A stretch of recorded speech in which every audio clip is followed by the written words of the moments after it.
When I first met Marlene, you know, my first impression was that she lived up to her reputation, that this was a person with tremendous gravitas, a person who had great political skill and was a deeply intelligent person. And I remember the first meeting with NAFSA and with Marlene, and it was a huge relief because into the room came this woman who understood how student exchanges work. The one word that I think best describes Marlene is committed. And I'm thinking here of Marlene in almost every aspect of her life. She is deeply committed as the leader of NAFSA. I'm going to use two words. Two words. I'm going to say she's persistent and she's passionate.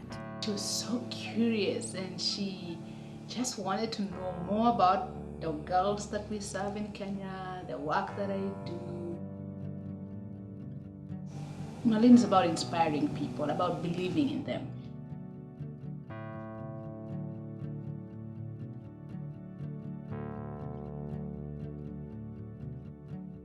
What Marlene brought to NAFSA was a capacity to develop a set of relationships with key policymakers here in Washington in a way that enabled NAFSA to strongly impact the development of international education policy.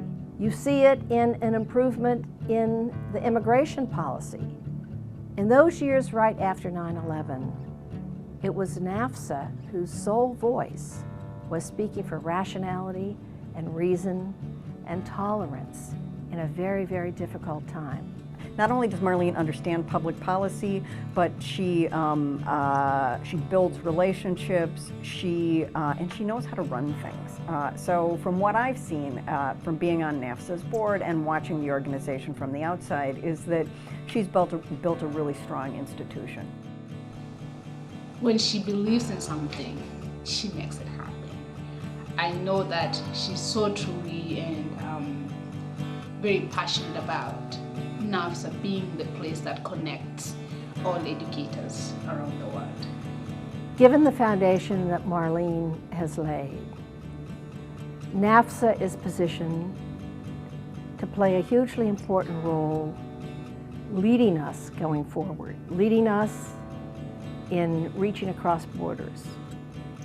It sets out not only a vision, but a means of reaching that vision, of making sure that study abroad is democratized so that all students have an opportunity to study abroad and that it's no longer an institution of the elite in the United States. And she really understood that that meant bringing in different kinds of schools than perhaps had traditional exchange programs, community colleges, polytechnicos in the hemisphere, and becoming an evangelist for expanding that pool of students to kids who probably thought they could never go abroad. I think it's very important that whoever takes up the mantle of Marlene Johnson and her legacy continue to work to finish the job of creating a blueprint, an American blueprint for dramatically expanding the number of students that study abroad. Marlene, it has just been such a pleasure to both get to know you, to get to work with you, to become your friend.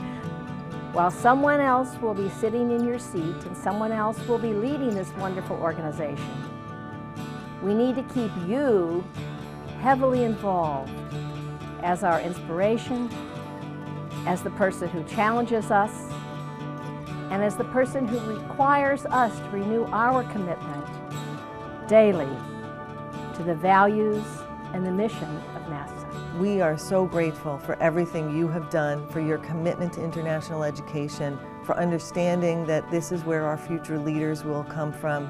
And after 18 years, you've created a wonderful organization that we look forward to partnering with in the future. I hope that you enjoy retirement, and we're going to really miss you. I'm not saying bye, but I'm saying I love you, and I look forward to changing the world with you.